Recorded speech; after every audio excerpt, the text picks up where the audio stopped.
அன்பான உறவுகளுக்கு வணக்கம். மீண்டும் ஒரு கலைஞர்கள் சங்கமம் நிகழ்வோடு இணைந்து கொள்வதில் மகிழ்ச்சி. இன்றைய கலைஞர்கள் சங்கமம் நிகழ்ச்சியில் நாங்கள் வி வசந்த் அவர்களை சந்திக்க இருக்கின்றோம். வி வசந்த் இளம் வயதிலேயே வானொலிகளோடும் ஊடகத்துறைகளோடும் சிறப்பாக பணியாற்றி கொண்டிருக்கின்ற ஒரு ஊடக கலைஞனாக இருக்கின்றார். அவரை இன்று சந்திப்பதில் மிக மகிழ்ச்சி அடைக்கிறோம். வணக்கம் வசந்த் அவர்களே. வணக்கம். உங்களை பற்றிய ஒரு சிறிய அறிமுகத்தோடு நாங்கள் உங்களுடைய தகவல்களை உங்களிடமிருந்து பெற்றுக்கொள்ள வேண்டும் என்ற சிறப்பான நோக்கோடு உங்களிடம் இந்த உரையாடலை இன்று தொடர இருக்கின்றோம். காரணம் ஏனெனில் ஜெர்மனை பொறுத்தளவிலே சிறந்து விளங்குகின்ற முதன்மையான ஓர் அறிவிப்பாளர் என்று கூட சொல்லலாம். இளையோர்கள் மத்தியில் சிறப்பாக பல ஆண்டுகள், அனுளவாக 17-18 ஆண்டுகளாக நீங்கள் பணியாற்றி வருகின்றீர்கள் என்று நினைக்கின்றேன். நீங்கள் உங்களுடைய பிறப்பிடம் எங்கே அமைந்தது? ஈழத்திலா அல்லது இங்கே பிறந்தீரா? ஜெர்மனியிலே தான் பிறந்திருக்கின்றீர். இப்போ உதாரணத்துக்கு நீங்கள் அதன் பின் படிப்பு என்ன நிலையில் உங்களுடைய படிப்புகள் இங்கே மொழி சாராக டச் மட்டும்தான் படித்தீர்களா அல்லது தமிழும் இணைந்து படித்துக் கொண்டீர்களா? தமிழும் இணைந்து படித்துக் கொண்டீர்கள். அப்போ தமிழில் முழுமையாகவே உங்களுடைய படிப்பை நிறைவாக்கி கொண்டீர்களா? ஆரம்பம் வரையும். அதாவது உங்களுக்கு தேவையான அந்த விடயங்கள் கூட பேர்ந்து நீங்களாக கற்றுக்கொள்ள கூடிய விஷயங்களும் கணக்கே இருந்தது. இந்த கலைத்துறைக்குள் ஈடுபட வேணும் என்ற அந்த உந்துதல் எப்படி வந்தது? அதாவது எப்படி சொல்ற, இப்போ இங்கே தான் பிறந்து வளர்ந்து தமிழ் பாடசாலையெல்லாம் 3 வயதுல இருந்து அனுமதித்து விட்டார்கள். 4 வயதுல இருந்து போகலாம். ஆரம்ப காலங்களில் வேலைக்கு அனுமதித்த காலங்களும் இருக்கின்றன. ஆரம்பம் வரைக்கும் படித்தேன். அதுக்கு பிறகு பலதும் வந்தது. அதாவது தமிழ் மொழி மற்றும் என்றால் தொடர்ந்து படிக்க ஆசை இருந்தது. அதனால் பலதும் வந்தால் விட்டு விட்டோம். தொடர்ந்து ஆர்வம் இருந்ததால் தொடர்ந்து வீட்டுக்குள் படித்துக் கொண்டே இருந்தேன். கலை பக்கம் வந்து சொன்னால் சின்ன வயசுல இருந்து இப்ப நான் வந்து டோட்மண்டுக்கு அண்மையில் ஒரு பகுதி தான் இருக்கிறேன். ஆனா டோட்மண்ட் தான் அதிகம் வாழ்ந்தேன்னு சொல்லலாம். டோட்மண்ட் வந்து முந்தைய நிறைய நிகழ்ச்சிகள் நடைபெறும், பல கலை நிகழ்ச்சிகள். அதில் எப்படி சொல்றது, கொஞ்சம் ஈடுபாடு அதிகம். அதில் வாய்ப்புகள் கிடையாது. அதாவது ஒரு மேடைக்கு பின்னால், அதாவது மேடை பின்னால் இல்லை திரைக்கு பின்னால் என்ன நடக்கிறது பார்க்கக்கூடிய வாய்ப்புகள் கிடைத்தது. அதனால ஆர்வம் வந்து சொல்லலாம். உங்களுடைய அம்மா அல்லது அப்பா அல்லது உங்களுடைய குடும்பத்தினர் யாராவது கலையில் இருந்தார்கள் என்ற ஒரு கருத்து உங்களுக்கு தெரியுமா? தெரிந்த அளவுக்கு இல்லை. அதை ஒரு குடும்பத்தில் கலைகள் இருந்தால் அது தொடராக வருகின்ற ஒரு பகுதியும் இருக்கின்றது. இன்னொரு பகுதி அவர்களுக்குள்ளே இருக்கின்ற அந்த கலையின் தூண்டுதல் அல்லது அந்த நிகழ்வுகளை கண்ணூடாக கண்டிப்பாக நீங்கள் கூறுவது போல திரைக்கு பின்னால் பார்த்து கொள்ளக்கூடிய ஒரு சந்தர்ப்பம் கிடைத்தது என்ற அந்த தூண்டுதலாகவும் இருக்கலாம். முதலாக ஒரு அறிவிப்பாளராக மேடை ஏறக்கூடிய சந்தர்ப்பமோ அல்லது உங்களுக்கு ஒரு பயிற்றுவிப்பாளராக யாராவது கிடைத்தார்களா? எப்படி இது சாத்தியமானது முதல் மேடையை காணுவதற்கு? சொன்னது போல, அதாவது பயிற்சித்து அப்படி என்று சொல்ல முடியாது. முன்பு வந்து சிறு வயதில் வந்து எனது ஒரு நண்பர் வந்து அவருடைய தந்தை தான் நிறைய நிகழ்ச்சிகளை ஒழுங்குபடுத்துவார். சிவதாசன் அவர் வந்து எனது பெற்றோரின் ஊர். அப்ப அதான் வந்து அவரோடு நெருங்கி பழகுவதில் அந்த ஒரு ஆர்வம் வந்தது, ஆசையும் வந்தது. ஒரு நிகழ்ச்சியை ஒழுங்கு செய்ய அந்த பக்கம் ஆர்வம் இருந்தது. நிகழ்ச்சி, அதாவது தொகுப்பு அல்லது அறிவிப்புன்னு சொன்னால் முதல் வானொலி தான் இணைந்திருந்தேன். இப்ப சிவதாசனை பொறுத்தவரை பார்க்க போனால் சிவதாசன் என்பவர் உங்களுக்கு ஒரு முன்னுதாரணமாக இருந்திருக்கிறார் என்பதை தான் நீங்கள் சொல்ல வருகிறீர்கள். உண்மை. அது ஒரு அதே மாதிரி அப்படி இருக்க திட்டம் அந்த இடத்திலேயே உங்களுக்கு ஏற்பட்டார். உண்மை. அது சிலருக்கு அப்படி உந்துதலாக வருவது உண்டு. அதன் பின் நீங்கள் மேடை ஏறிய முதல் நிகழ்வாக இதாக இருக்கு. அதான் சொன்னேன், இப்ப வானொலியில் தான் ஆரம்பமே இணைந்து கொண்டது வந்து எனக்கு அப்போ நிகழ்ச்சிகள் என்று சொல்ல முடியாது. முதல் நாங்கள் எனது ஒரு பிறந்த நாள் ஒன்று கொண்டாடும் போது அதை வந்து நிகழ்ச்சியாக செய்ய வேண்டும் ஆசை இருந்தது. இந்த ஏற்கனவே நிகழ்ச்சி செய்ய ஆசை இருந்ததால அதே ஆசை என்பது வந்தவுடன் அதில் வந்து நிறைய அறிவிப்பாளர்களோ அல்லது நிகழ்ச்சி தெரிந்தவர்களை இணைத்துக் கொண்ட போது அப்போ அதுதான் என்னுடைய முதல் மேடை என்று கூட சொல்லலாம். அதில் பேசி இருக்கிறேன். அது முதல் மேடை. அன்று அதுக்கு முதல் கூட அல்லது அன்றிலிருந்து கூட எனக்கு வந்து ஒரு அங்கு, அதாவது அறிவிப்பை பொறுத்தவரை நான் ஒரு ரோல் மாடல் அவர் மூலமாக எடுத்துக்கொள்வது வந்து ரேலங்கி செல்வராஜ் அவர்கள். ரேலங்கி செல்வராஜ் அவர் வந்து அவரும் ஊர் தெரியும் மற்றும் மிகவும் நெருங்கியவர் தான். ஜெர்மனிக்கு வந்த எமது வீட்டில் தான் தங்குவார். அவருடைய ஊண்டுதலால் தான் அறிவிப்பாளர் என்பதை விட ஒரு ஊடகத்தோடு இணையக்கூடிய ஒரு வாய்ப்பு கிடைத்தது. மற்றது அவர் கொஞ்சம் திணித்த சொல்லலாம்.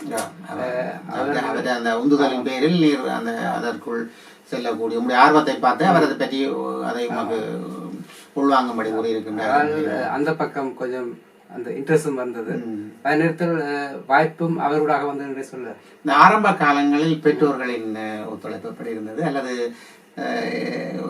சில இடங்களில் இருக்கின்ற ஒரு சர்வசாதாரணமான விடயம் அது ஒரு கெட்ட நோக்கில் அல்லது தவறான சிந்தனையில் அல்ல அவர்கள் நினைவு வந்து இவர்கள் இந்த துறையில் ஈடுபட்டு விட்டால் அறிவிப்பு துறையில் அல்லது ஒரு நடிப்பு துறையில் ஈடுபட்டு விட்டால் இவர்களுடைய படிப்பு கெட்டுவிடும் என்ற ஒரு ரீதியில் சில பெற்றோர்கள் இதை தவிர்க்க சொல்லி கூறுவது வழக்கம். உங்களுடைய பக்கத்தில் எப்படி அது இருந்தது?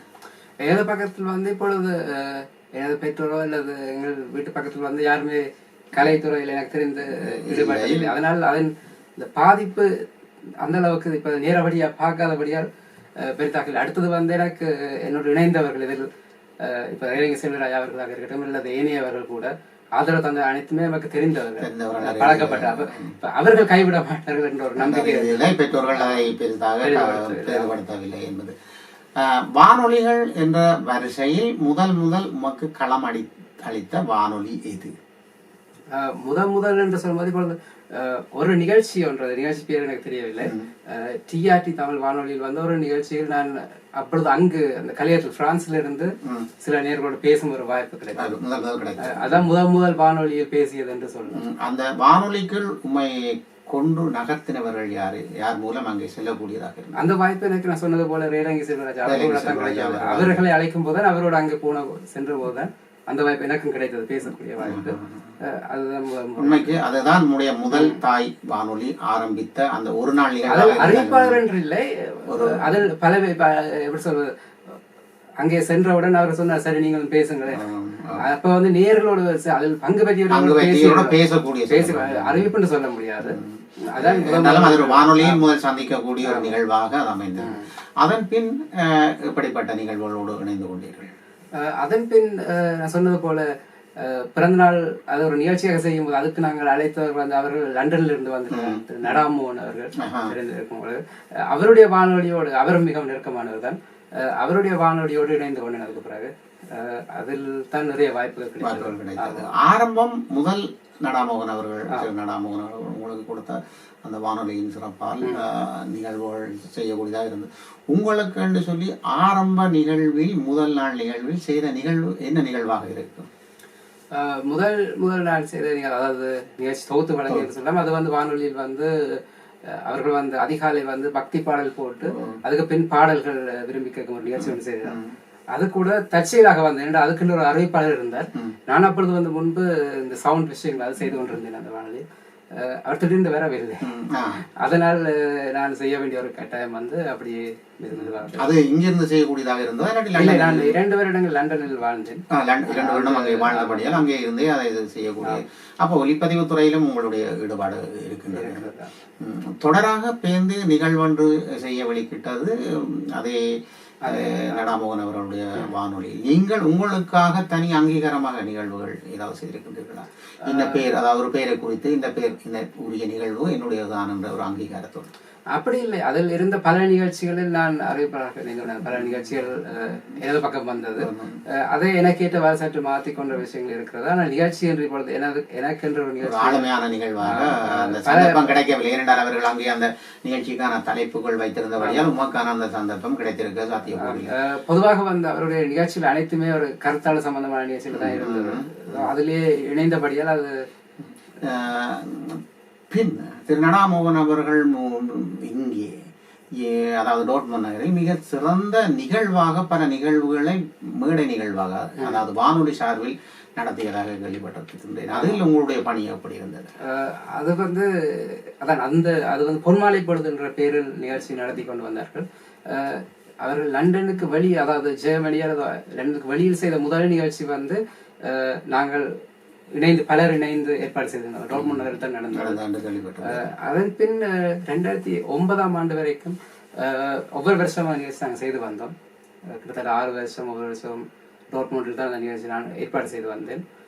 பின்பு சில காரணங்களால் அது முடியாத நிலையில் அது எண்ணப்பட்டது. ஆனால் அதுவும் மிக சிரமமான விடயங்கள். நீங்கள் அந்த அதாவது நீங்கள் கூறியது போல உங்களுடைய கலை ஆர்வலர் முன்பு தந்த அந்த உந்துதல் மன உந்துதலின் பேரில் நீங்கள் அந்த நிகழ்வுகளை எல்லாம் நீங்களாக கூடுதலாக இங்கே ஒழுங்கு செய்திருப்பீர்கள் என்று நினைக்கின்றேன்.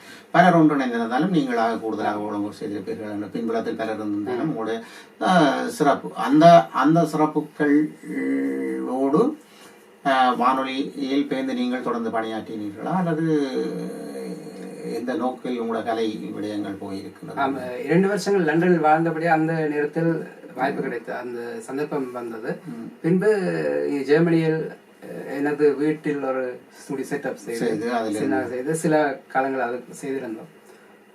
பின்பு நேரங்கள் வேலை எல்லாம் நேரம் போக எப்படி சொல்றது, ஒரு தொடர்ந்து செய்யக்கூடிய வாய்ப்புகள் இல்லை.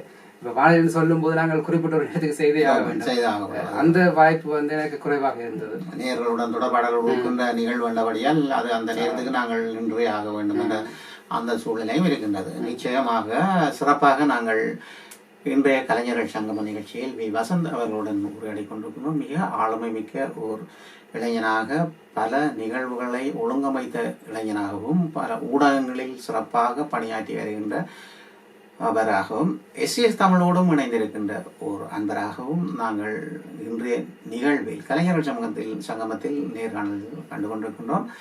இவருடைய ஒரு பக்கத்தின் தகமையை நாங்கள் பார்த்து விட்டோம். இன்னொரு பக்கமாக செல்ல இருக்கின்றோம். நீங்கள்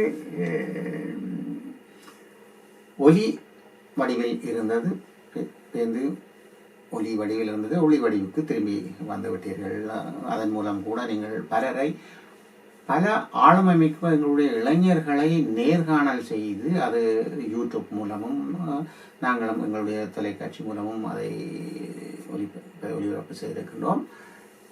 இது எப்படி சாத்தியமானது? நீங்கள் ஒலிபரப்பாளராக இருந்த நீங்கள் ஒளிக்குள் வருவதற்கான ஒரு சாத்தியக்கூறு அல்லது முதல் எப்படி அதற்குள்ளே நீங்கள் வரக்கூடிய ஒரு சந்தர்ப்பம் எப்படி அது ஏற்பட்டது, அந்த சந்தர்ப்பம் என்பதை அது இப்ப முதல் வானொலியில் இருக்கும்போது அப்பவே இந்த எமது படைப்புகள், அதில் கதை கூட சினிமாவோட எமது படைப்புகள் கூட இருந்தால் அப்போ வந்து எமது படைப்புகளை வைத்து நிறைய முயற்சிகள் செய்திருந்தோம்.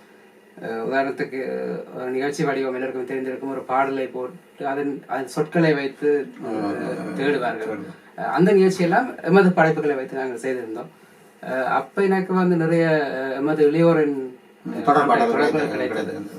குறிப்பாக சொல்ல வேண்டும் என்றால் ஆனலில் இருக்கும் போதே இன்டர்வியூஸ் நிறைய செய்திருக்கிறோம். குறிப்பாக எல்லாருக்கும் இப்ப ஜெர்மனியில் பிரபல்யம் கடுங்குரல் கியூ, மற்றது ஸ்டீவ் கிளிஃப் வேலண்டைன் அவர்கள் எல்லாம் அப்பவே நாங்கள் அவரோடு சேர்ந்துதான் வேலை செய்தோம். அது பிறகு இன்னும் விரிவடைந்தது, தொடர்கள் கூட கிடைத்தது. வானொலியில் இருந்து ஒளி வடிவத்துக்கு வந்தது வந்து யூடியூப் கூட. முதல் படைப்பாக இது ஞாபகத்துக்கு இருக்கின்றதா?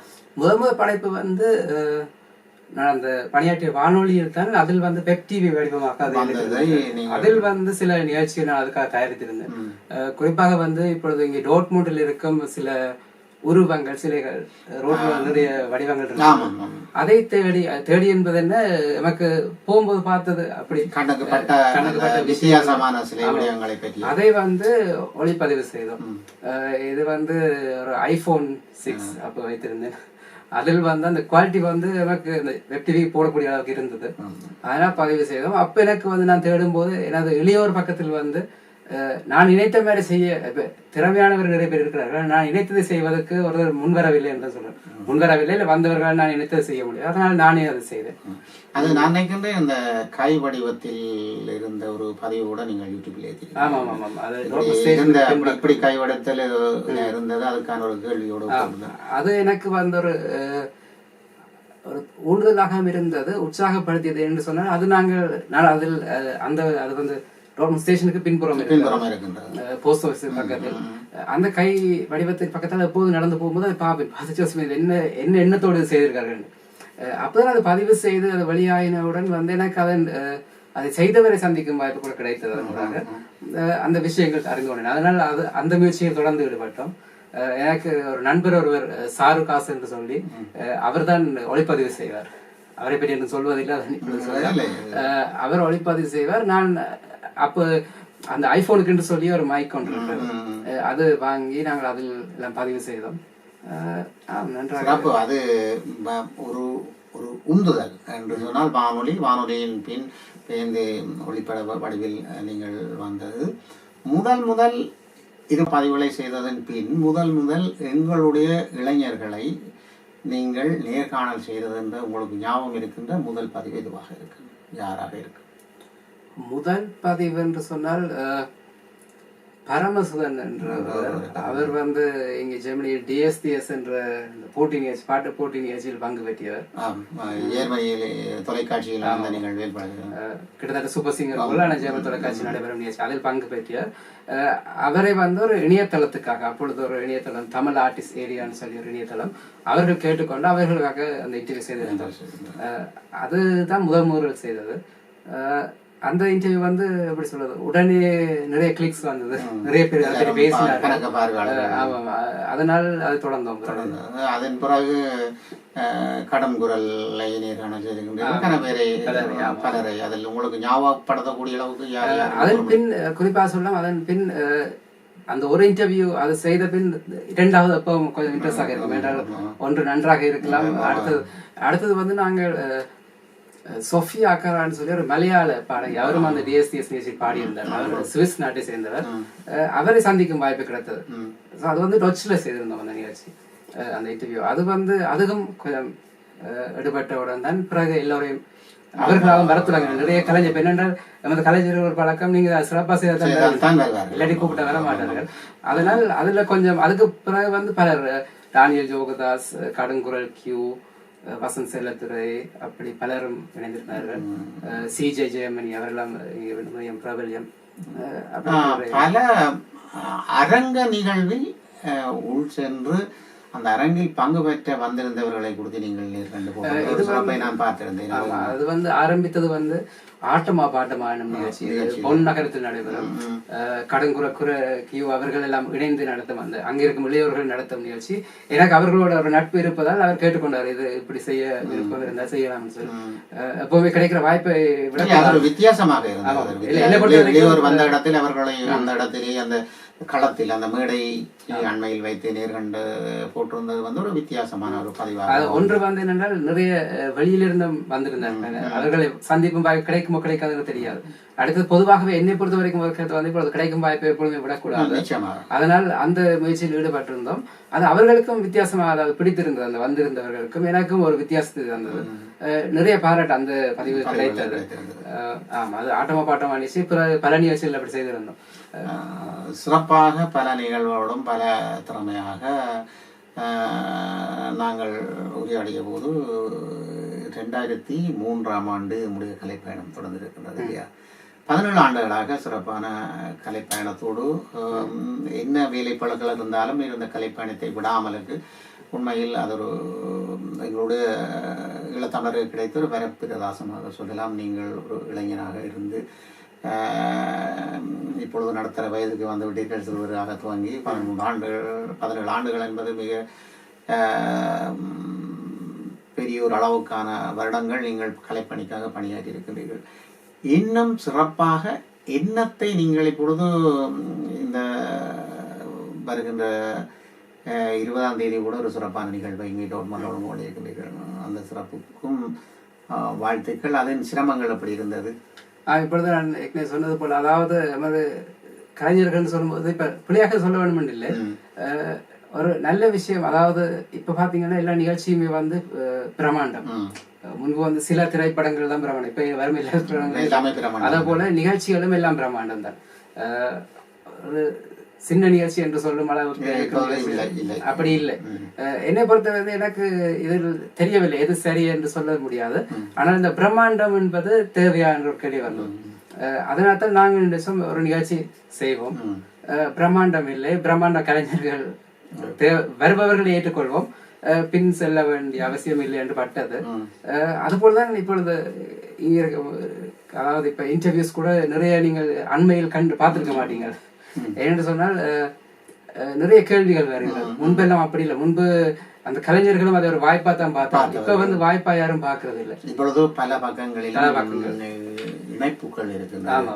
முகநூல், யூடியூப்பில் பார்க்க இப்பொழுது முகநூல் பதிவு என்பது மிக மிக ஒரு முக்கியமாக அவர்களுக்கு படுகின்றது. அந்த நேரத்தில் ஆனாலும் அந்த ஊடகங்கள் என்பது வந்து அது ஒரு தனித்துவம் என்பது புரிந்து கொள்ள வேண்டும் அவர்கள். ஊடகங்கள் யூடியூப்பை கூட நாங்கள் பார்க்கலாம். யூடியூப்ல பதிவு நாங்கள் எங்களுடைய பேரை அடித்தால் வரும். ஆனால் முகநூல் என்பது அது மறைந்துவிடும். அந்த ஒரு நிலையில் அந்த பார்வையை எமது சமுதாயம் பார்த்து கொள்ள வேண்டும். ஊடகங்கள் என்பது தனித்துவமாக உங்களுடைய ஆளுமையை வெளிக்கொண்டு வருவதற்கான ஒரு களமாக அமைகின்றது. அதுபோன்று இவர் இளைஞனாக இருந்து 17 ஆண்டுகள் இந்த கலைப்பணிக்கு ஈடுபட்டிருப்பது என்பதும் சிறப்பு. இறுதியாக நீங்கள் கண்ட நேர்காணல் பேரு அன்னைக்கு வணக்கம் ஐரோப்பா நெஞ்சமரக்காக வந்திருந்த MC சாய் அவர்களை கண்டிருக்கின்றீர்கள் நினைக்கிறேன். அப்படித்தானே? அதுதான் இப்பொழுது அண்மையில் வெளிவந்த அது வந்து எனக்கும் ஒரு விதத்துல சிறப்புன்றதான் சொல்றேன். கேட்டது நல்லது. அந்த வாய்ப்பு எனக்கு இப்பொழுது வந்தது. MC சாய் அவரை பற்றி சொல்ல ஒரு நல்ல மனிதர். அவர் ரேப்பர் எளியோர் மத்தியில் என்பதை விட எனக்கு பிரைவேட்டா கொஞ்சம் பழக வாய்ப்பு வந்து இந்த வணக்கம் ஐரோப்பாவோட தான் கிடைத்தது. முன்பு அவரோட நான் பேசி பழக்கமான கண்டில் அந்த பழகினதில்லை. 2 நாட்கள் என்னோட அவர் தங்கியிருந்தார். அப்பொழுது சும்மா கேட்டிருந்தோம் இப்படி நாங்கள் செய்ய போறோம் ஒரு இன்டர்வியூ. அவருடைய அப்போ ஒரு பாடல் ஒன்று வழியாக இருந்தது, மரணம் பாடல். அந்த பதிவை நான் ஒளிபரப்பு செய்திருந்தேன். ஆமாம், நான் பார்த்திருந்தேன். அப்பொழுது அதில் வந்து அதுக்கான ஒரு ப்ரோமோவா தான் அந்த இன்டர்வியூ எடுத்திருந்தோம்.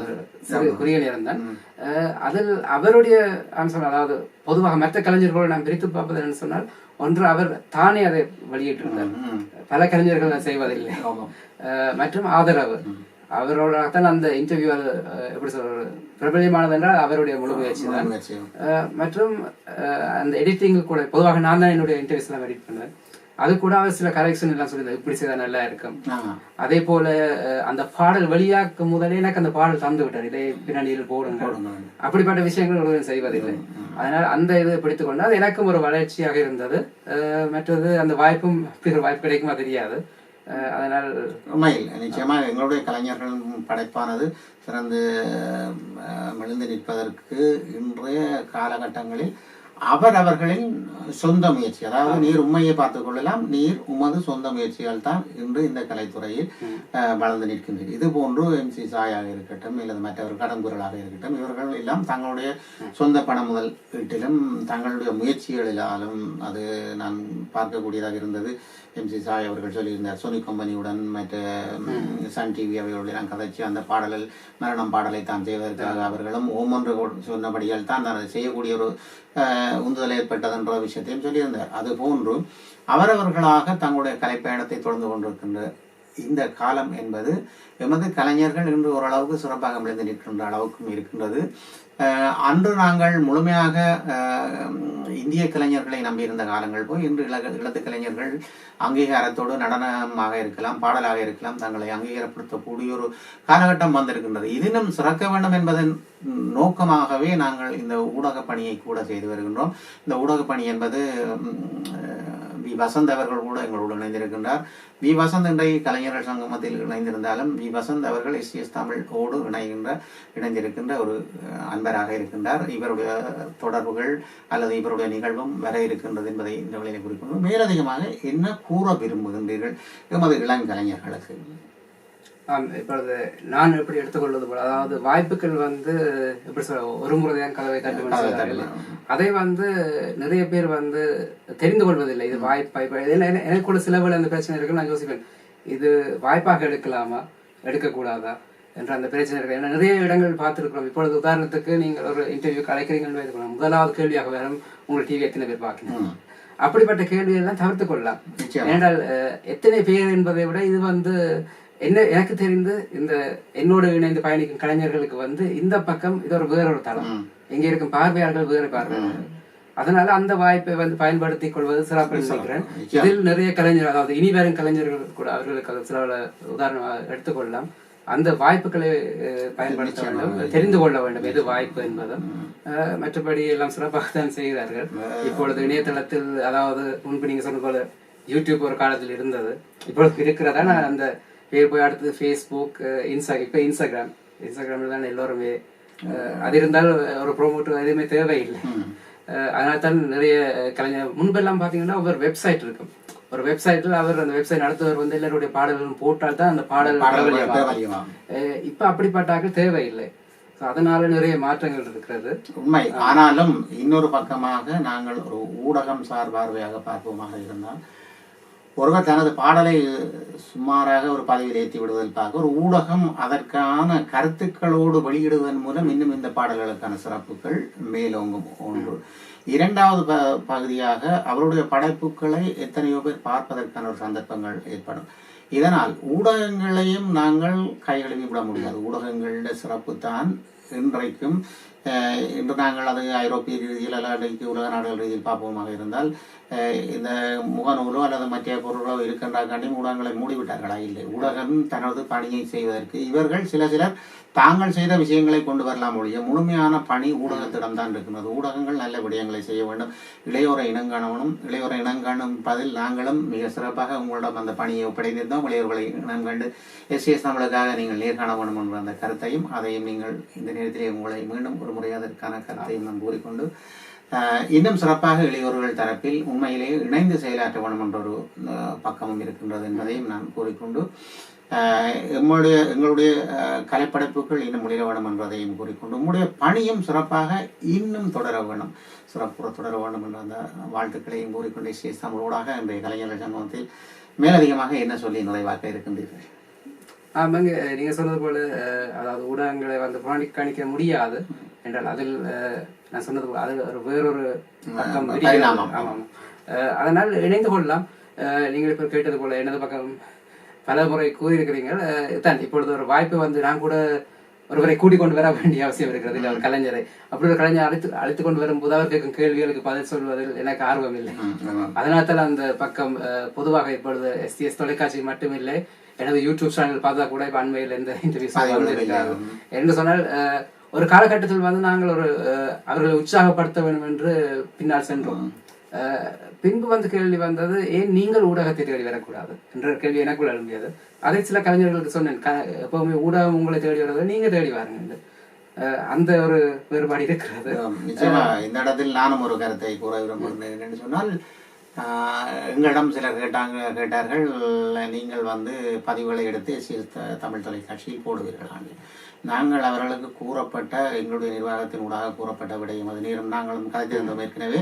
இதை இப்பொழுது பார்வையாளர்களுக்காக தெளிவாக்க நான் ஒரு சிறு சந்தர்ப்பமாக பயன்படுத்துகிறேன். ஏனென்றால், நாங்கள் சென்று எடுப்பதை நாங்கள் தவிர்த்து கொண்டிருக்கின்றோம். காரணம் ஏனெனில், இதுவரையில் தொழில் ரீதியாக செய்கின்ற நண்பர்கள் பாதிக்கப்படுவார்கள் நாங்கள் அப்படி தனியே சென்றிருந்த பட்சத்தில். அதனால் உங்களுக்கான பதிவுகளை நீங்கள் ஏற்கனவே எடுத்துக்கொண்டிருக்கிறீர்கள். அந்த பதிவுகளை எங்களுக்கு தருவதன் மூலம் நிச்சயமாக நாங்கள் அந்த பதிவுகளை மக்களுக்கு பார்வைக்கு கொண்டு வருவோம் என்பதை நாங்கள் அவர்களுக்கு அங்கே உறுதிப்படுத்தி இருக்கின்றோம். அதுபோன்று இனி அது மற்ற தொலைக்காட்சிகள் அவருடைய சொந்த அபிப்பிராயம், அதற்கு நாங்கள் தலையிட முடியாது. எங்களுடைய பகுதியாக ஒரு உழைப்பில் ஈடுபடுகின்ற ஒருவரை நாங்கள் கெடுப்பதற்கு எந்த தருணத்திலும் முன்னிற்க மாட்டோம் என்ற இந்த கருத்தையும் நான் இன்றைய இந்த கலைஞர்கள் வந்து சார்பிலே வி வசந்தரவர்களுக்கு ஏற்கனவே தெரிந்தபடியும் உங்களுக்கும் அதை கூறிக்கொள்ள விரும்புகின்றோம். அந்த வகையிலே தொடர்ந்து இணைந்திடுங்கள். வசந்த், தொடர்ந்து உங்களுடைய பணியை செய்யுங்கள். எஸ்எஸோடும் நீங்கள் நிச்சயமாக இணைந்திருக்கின்ற ஒருவர். உங்களுடைய அந்த இதுக்கும் நாங்கள் வாழ்த்துக்களை கூறிக்கொண்டு மீண்டும் ஒரு நிகழ்வூடாக சந்திப்போம். உங்களுடைய இறுதி வார்த்தைகளுடன் நாங்கள் நிறைவேற்றுவோம். இந்த வாய்ப்பு தந்த உங்களுக்கும் நன்றி. உள்ள நேரத்தை ஒதுக்கி நீங்க சொன்னது போல இலகுவில்லை, அதாவது நிகழ்ச்சி ஏற்பாடு செய்வது மட்டுமில்லை, இப்படி ஒரு நிகழ்ச்சி தொகுப்பு அல்லது ஒரு பதிவு செய்வது கூட மிகவும் கடினம் தான். நேரங்கள் கிடைப்பதில்லை. இப்போ நாங்கள் கூட பல தடவைகள் நேரங்களை நாங்கள் தான் ஒதுக்க வேண்டும். அதே நேரத்தில் வந்து கலை படைப்பு என்று சொல்லும் போது எப்பொழுதுமே நான் ஆதரவு செய்தோம் என்றால் அவர்கள் படம் கஷ்டம் தெரியும். அதே நேரத்தில் அந்த கலைஞர்கள் கூட அதுக்கான எப்படி சொல்வது, அதுக்கான ஒரு மரியாதையை தர வேண்டும் என்றால் நாங்களும் அந்த கலைஞர்களுக்கு மதிப்பளித்து செய்கிறோம். என்றால் பல இடங்கள் பார்த்தீங்கன்னா இதுதான் இந்திய கலைஞர்கள் என்றொன்று எமது கலைஞர்கள் புறக்கணிக்கப்படுகிறார். நாங்கள் வந்து அதை விட்டு எமது கலைஞர்கள் வரும்போது அந்த கலைஞர்களும் ஒத்துழைக்க வேண்டும். அதனால் உங்களுக்கும் நீங்கள் கூட நிறைய ஆதரவு தருகிறீங்க, அதாவது கலைஞர்களுக்கும் சரி எனக்கும் சரி. அந்த நேரத்தில் இதனால் நன்றிகளையும் கூறுகிறோம் உங்களுக்கும். இது போன்ற வாய்ப்புகள் இன்னும் பலருக்கும் நீங்கள் தர வேண்டும். நிச்சயமாக அனைவரும் இணைந்து கொள்ளுங்கள், பார்த்து மகிழுங்கள். நல்லது. மீண்டும் ஒரு கலைஞர்கள் சங்கம நிகழ்வோடு இணைந்து கொள்வதில் மகிழ்ச்சி.